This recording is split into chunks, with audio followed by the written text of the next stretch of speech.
अपने दैनिक जीवन में हमसे बहुत से लोग मिलते हैं, बहुत असहाय लोग भी मिलते हैं, जिनके पास कुछ नहीं, खाने की कुछ नहीं है। जब उन्हें हम कुछ सहायता कर देते हैं, उन्हें पैसे दे देते हैं, उन्हें रोड पार करा देते हैं, तो हमें रुका देते हैं, बदले में वे हमें आशीर्वाद देते हैं। यदि ऐसे व्यक्ति को ही यदि हम क्या करें, तंग करें, कुछ मांग रहे हैं तो मांगने उनको देने के सिवा उसे हम परेशान करें, तो हमें क्या देगा? वो हमें श्राप देगा। तो कहने के मतलब उस समय जो अपने मुंह से जो सेंटेंस निकलेगा, वाक्य निकलेगा, उसी को हम क्या कहते हैं? ऑप्टेटिव, इच्छा सूचक वाक्य, ऑप्टेटिव सेंटेंसेस। आज मैं ऐसे सेंटेंसेस का डायरेक्ट से इनडायरेक्ट बताने जा रहा हूँ, क्योंकि ऑप्टेटिव सेंटेंसेस के बारे में मैंने पहले से वीडियो बना दिया है।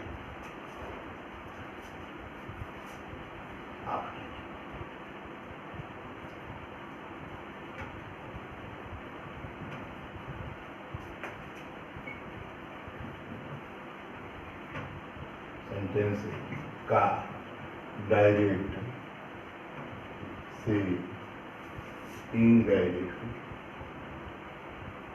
बनाने के लिए, डायरेक्ट स्पीच बनाने के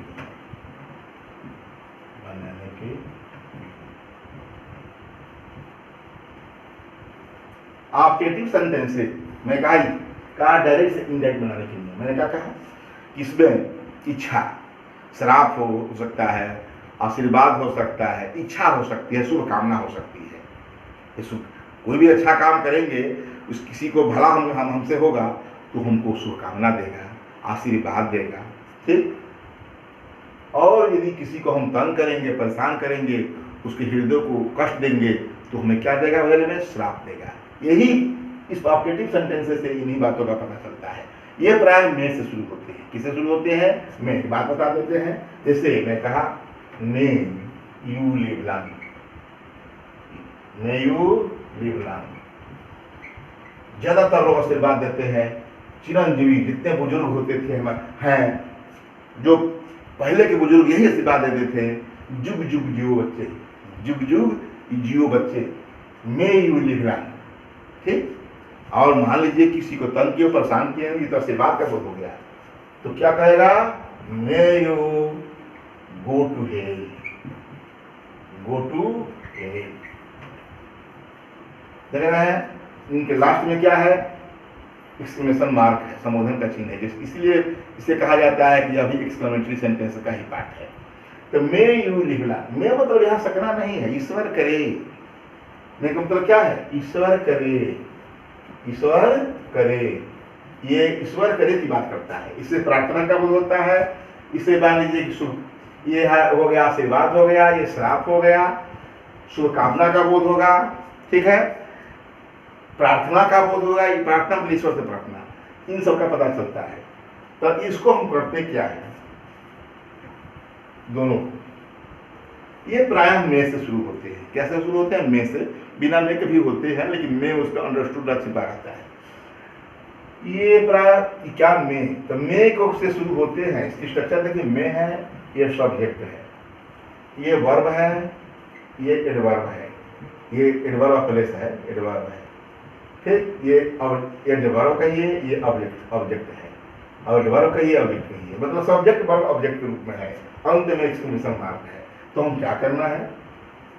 हमको इसे सब्जेक्ट तो में के तुरंत बाद है, और यहाँ इसको में ईश्वर करे है, तो इसको क्या बनाएंगे? जब इनडायरेक्ट बनाना है तो इसके लिए यू में इधर हो जाएगा, यू मे गो, आप जा सकते हैं, टू है, एकदम सिंपल हो गया। यहाँ जब ऐसा हुआ तो पता नहीं चला कि ये कोई ईश्वर का आशीर्वाद या श्राप है, किसी का नहीं। यू मे गो टू है, इस रूप में हमको सर्टी बनाना है, ये सर्टी टाइप का बनाना है इसको, कि यू मे गो टू है। इन श्राप का बोध होता है, में के अनुसार रिपोर्टिंग वर्ब को बदलना है। तो क्या बदलना है? बात बता रहा हूं उनके बारे में कि कैसे इसका निकलना है। पहले तो इसको बता दिया कि यह है क्या, बिना बताया कैसे बता सकता? देखिए, रूल पहला, रूल फर्स्ट है, रिपोर्टिंग वर्ब को वर्ब को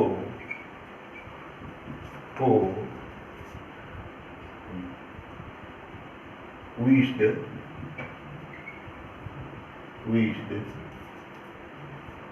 cursed, blessed, आशीर्वाद देता है तो ब्लेस्ड।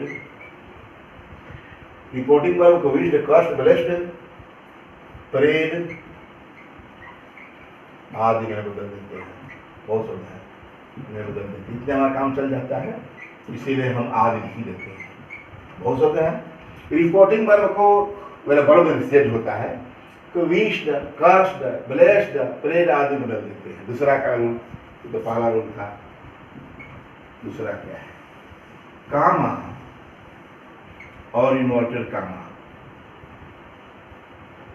को हटाकर दैट लिखते हैं। दैट प्रबल है। केवल इंट्रोगेटिव सेंटेंस को छोड़कर दैट हर एक जगह लगते हैं। अरे हमारे इंपरेटिव में भी लगा, लेट वाले में, तो कामा और इन्वर्टेड कामा को हटाकर दैट लिखते हैं। ठीक है। तीसरा, में को माइट में बदलकर, अरे पास्ट में है तो माइट होगा ही, माइट में बदलकर सब्जेक्ट के बाद रख देते हैं। बहुत इजी है। सब्जेक्ट के बाद रखते हैं, यह भी हो गया। जब सब में को माइट हटा नहीं है, में को माइट बदलकर सब्जेक्ट के बाद रख देते हैं या रखते हैं। अब क्या करते हैं? एक्सक्लेमेशन मार्क या ये कहिए एक्सक्लेमेशन मार्क बोलिए या इसके लिए निशान लगा दीजिए, को हटाकर फुल स्टॉप लगा दिया जाता है, लगा दिया जाता है।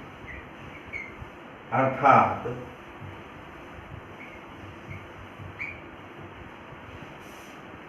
ऑब्जेक्टिव सेंटेंस को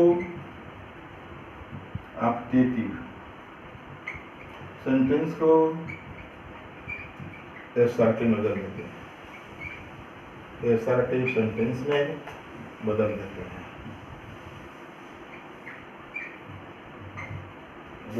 हैं,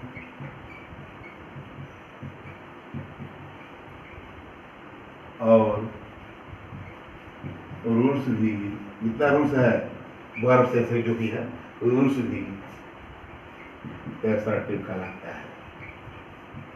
एसर्टिव का मतलब इंपॉर्टेंट स्पीच में जितने भी नियम है तो छोड़िए, हो गया, बदल देते हैं। जान गए कि एसर्टिव बदल गया तो सारा काम हो गया। यही इसका है।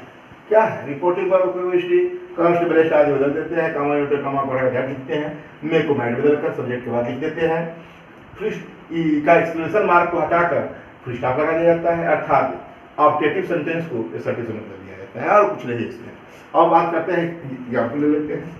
हाँ, एग्जाम्पल भी लेते हैं और रूल्स 5 में कहाँ जो है हम कर्स लगाएंगे, विश लगाएंगे, इसके लिए बात करना है। मैं तो सबके लिए बता दिया जनरली, अब हमको पता करना है विश कहाँ लिखेंगे, कर्स कहाँ लिखेंगे, और जो शब्द है वो उसकी केवल रिपोर्टिंग वर्ब की बात करनी है। और रूल्स 5 में यदि नोटेड कामा से मतलब रिपोर्टेड स्पीच से, बहुत अच्छा चीज है। इधर नोटेड कामा निशान लगा दीजिए, इससे रिपोर्टेड स्पीच हो गया। यदि रिपोर्टेड स्पीच से आशीर्वाद का बोध हो तो रिपोर्टिंग वर्ब को, रिपोर्टिंग वर्ब आशीर्वाद हो या शुभकामना भी, तभी हम लिख देते हैं शुभकामना।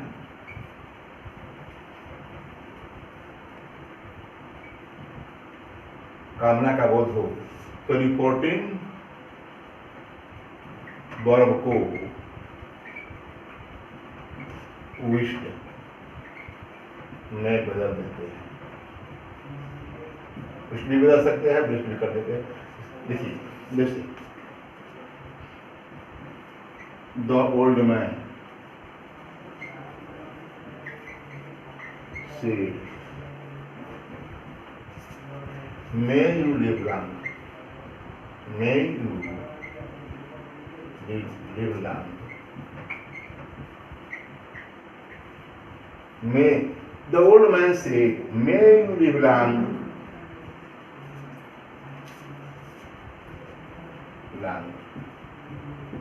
हो सकता है द ओल्ड मैन से may you live long child, बच्चे तुम चिरंजीवी हो, वो भी होगा जो बात करते हैं। द ओल्ड मैन क्या होगा, विश दैट। अब इसके लिए मे यू कहा तो किसी आदमी के लिए कहा, बच्चे के लिए कहा, कुछ कहा, किसी के लिए तो कहा ही, तो ही भी लिख सकते हैं, आई भी लिख सकते हैं। तो थर्ड पर्सन है ओल्ड मैन, इसलिए मैं आई लिया, क्योंकि यू की जगह पर हम थर्ड पर्सन यहाँ है, ओल्ड मैन है तो ही लिखेंगे तो फिर उसका नाम लिखना पड़ेगा। The old man wish that I make a my, इसके अनुसार है ये बोला। The old man wish that I might live long, दूसरा एग्जाम्पल ये हो गया। इस तरह प्रकार का जो भी होगा तो क्या करेंगे, विश लिख देंगे। पहला था, पांचवा का फर्स्ट, पांचवा का सेकंड क्या है, यदि एक कामा से अभिशाप, कर्स का बोध हो, अभिशाप जो श्राप कहते हैं का बोध हो तो उसे तो रिपोर्टिंग वालों को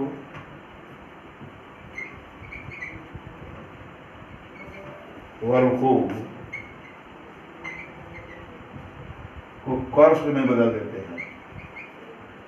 बहुत ईजी होता है, पता चल जाता है कि असली बात है क्या है। दूसरा का एग्जाम्पल, इसका एग्जाम्पल जैसे पहला एग्जाम्पल, he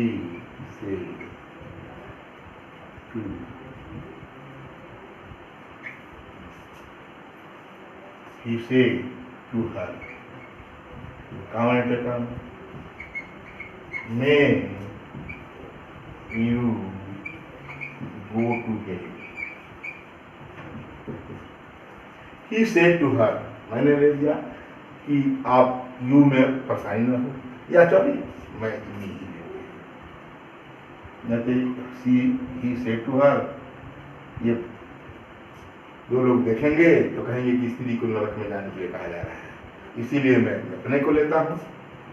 ठीक है, he said to me may you go to head, तो क्या होगा, he cursed me, he cursed me that, देख रहे हैं, ही कॉस्ड मी दैट, उसने मुझे शराब दिया, क्या, यू, मी के अनुसार यू में आई, मे का माई, जानते हैं कि आई कैक्टस होता है कहेंगे, he cursed me that I might go to head, I might go to head, वगैरह क्या, श्राप है तो क्या बदलते हैं, कष्ट बदल देते हैं। जैसे कि दूसरा एग्जाम्पल लेते हैं, बहुत प्रचलित है और बहुत फेमस है, प्रसिद्ध है, दुर्वासा शील, और हम लिखे नहीं किसको कहा, लेकिन बहुत लंबा नाम है, दुर्वासा से may you forget you, may he forget you, may he forget you, forget you, ईश्वर करे वह तो हमें भूल जाए। जानते हैं कि दुरासा से to Shakuntala, may he forget you, ईश्वर करे वह तुम्हें भूल जाए, इन हुज रिमेंबर, लंबा हो जाता है, चलिए कोई बात नहीं, remember you did not respect me, you अच्छा लिया हूँ इसीलिए कि डिड नॉट दिखाना है हमको, टेंस भी परिवर्तन, you did not respect me. May he forget you in whose remember you did not respect me। ईश्वर करे वह तुम्हें भूल जाए जिसके याद में तुमने मेरा प्रणाम नहीं किया। तो क्या होगा, ये बहुत मोस्ट था इसलिए थोड़ा ले लिए, जरूरी था, एग्जाम्पल सी मोस्ट है। तो क्या होगा, दुर्वासा कॉस्ड फॉर, अब आप जानते हैं किससे कहानी, ये दुर्वासा कष्ट कुछ भी लिख सकते हैं, यू में ही तो यू लिया है यहाँ, इसके हिसाब से कुछ भी करना है, हर लिख सकते हैं या नाम लिख सकते हैं, शकुंतला को भी अपने मन से लिख सकते हैं, किसी का नाम यदि सेकंड पर्सन है तो लिख सकते हैं, लिख दीजिए दुर्वासा कष्ट शकुंतला।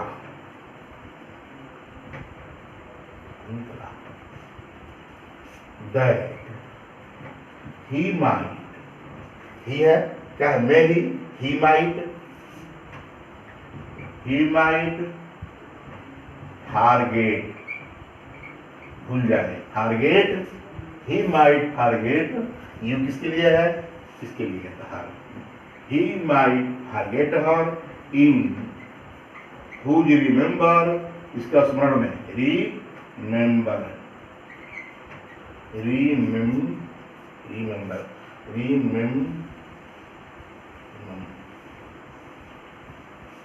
रिमेंबर कहाँ है, इनहुज रिमेंबर,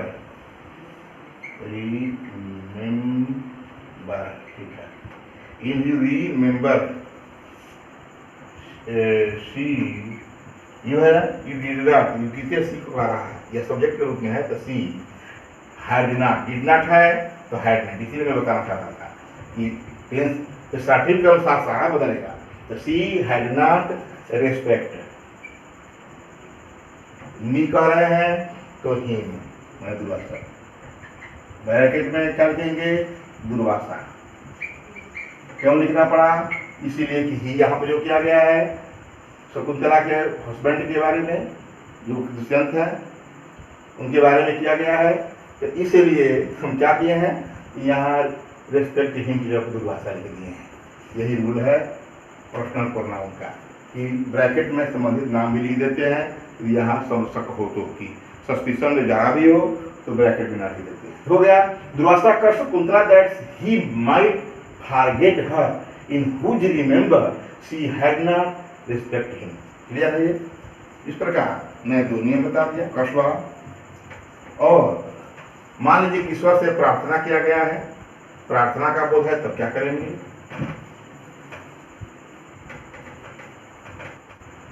प्रार्थना वाला लेते हैं कथा। यदि रिपोर्टेड स्पीच से ईश्वर की प्रार्थना, यहाँ प्रार्थना पर ईश्वर की प्रार्थना, प्रेयर कहते हैं, इसे ईश्वर की प्रार्थना का बोध हो तो रिपोर्टिंग वर्ब को,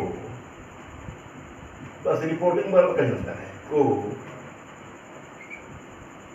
परेड में बदल देते हैं, बस जैसे he said to me,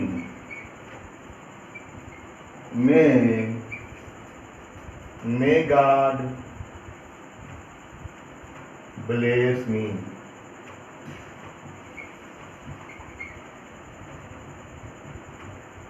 या may God help me, ये भी कर सकते हैं, may God help me, ईश्वर मेरी कृपा करे, मेरी ईश्वर मेरी सहायता करे, help me.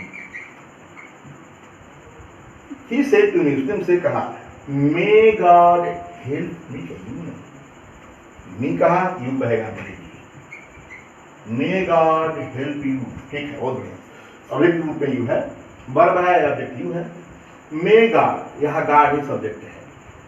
He said to me, उसने मुझसे कहा मे गॉड हेल्प यू, ईश्वर आपकी सहायता करे, ईश्वर से प्रार्थना किया। जब गॉड आ गया तो ईश्वर से प्रार्थना है। He prayed, he prayed to God, he prayed, देखिए he prayed to God for me, ठीक है, he prayed to God for me and said that God लिख दिया है, नहीं लिख सकते हैं, गॉड के याद है पहला अक्षर का भी कैप्चर करता है बीच में। He pray to God for me, मेरे लिए ईश्वर की प्रार्थना किया, and said that he might help me है, यू के लिए मीटिंग, ठीक है। ही प्रे टू गॉड, थोड़ा सेंस बदल गया होगा, ऑब्जेक्ट होने पर ऐसा हमको लिखना पड़ा। ही प्रे टू गॉड, इसके लिए फॉर मी, यह है प्रेड गॉड नहीं कर सकते, प्रेड टू गॉड ईश्वर को, ही प्रेड के साथ हमेशा तो लगता है, he prayed to God for me, मेरे लिए, he prayed to God for me and said that, उसने ईश्वर से मेरे लिए प्रार्थना किया और कहा कि ही माइट, ईश्वर के लिए ही है, माइट हेल्प मी, ठीक है। और जो है और फोर्थ रूल बात करते हैं, यदि रिपोर्टेड स्पीच में गुड नाइट या गुड बाय, गुड नाइट या गुड बाय हो तो रिपोर्टिंग वर्ब को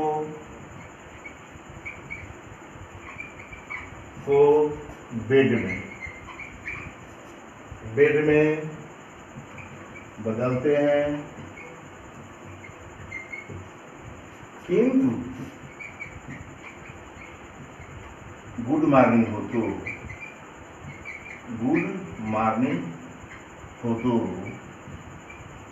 तो क्या करते हैं, गुड मॉर्निंग हो तो क्या करेंगे, गुड मॉर्निंग हो तो विश में बदलते हैं, इसको रिपोर्टिंग वर्ब को बार नहीं, तो रिपोर्टिंग वर्ब को बेड में बदलते हैं, किंतु गुड मॉर्निंग हो तो विश में बदलते हैं, जिसको रिपोर्टिंग वर्ब को विश में बदलते हैं।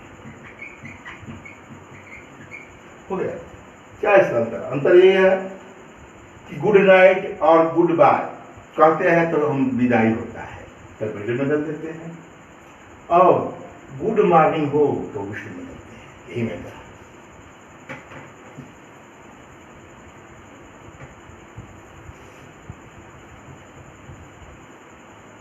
इसी के बारे में बताना है।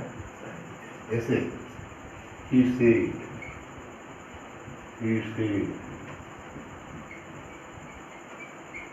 good morning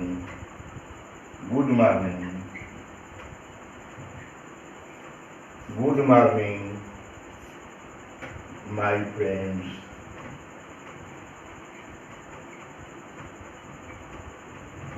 देखिए इसके लिए क्या बना, गुड मॉर्निंग माई फ्रेंड, तो इतना ही कहा, मेरे मित्रों गुड मॉर्निंग, सुबह का नमस्कार। तो he wished good morning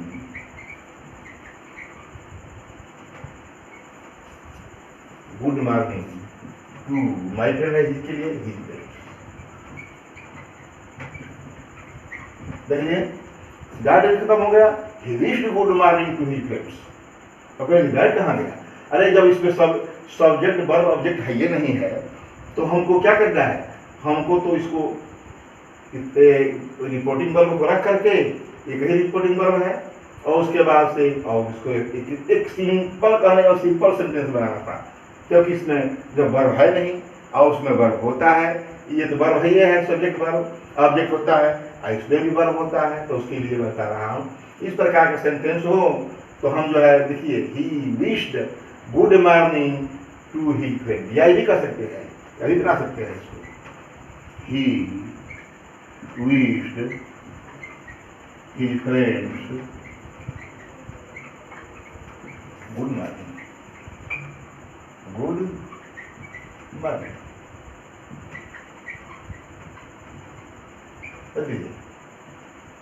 he wished he friends good morning. अरे फ्रेंड्स जो है पहले लगा दिए, ये रिपोर्टिंग वर्ब है, हमको सिंपल सेंटेंस बनाया। ही फ्रेंड्स सब्जेक्ट है, ये सजीव है, तो वर्ब के बाद सब्जेक्ट इनडायरेक्ट ऑब्जेक्ट लिखा जाता है और इनडायरेक्ट बाद में लिखा जाता है।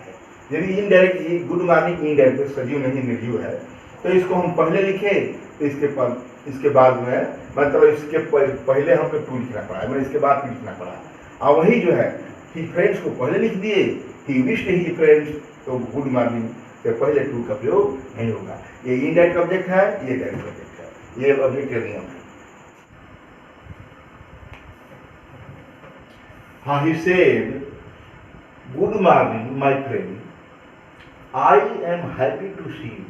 ये मैंने दिया था पहले, इसमें केवल इतना था गुड मॉर्निंग माय फ्रेंड, तो क्या कर दिया, he wished good morning to his friend, इतना खत्म हो गया।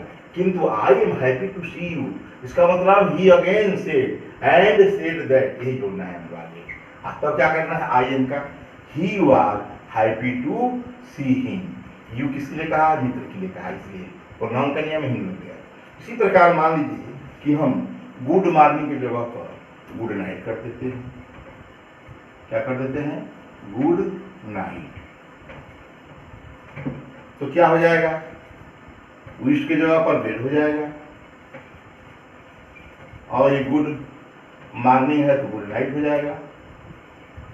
कुछ अंतर नहीं, सेम वही है।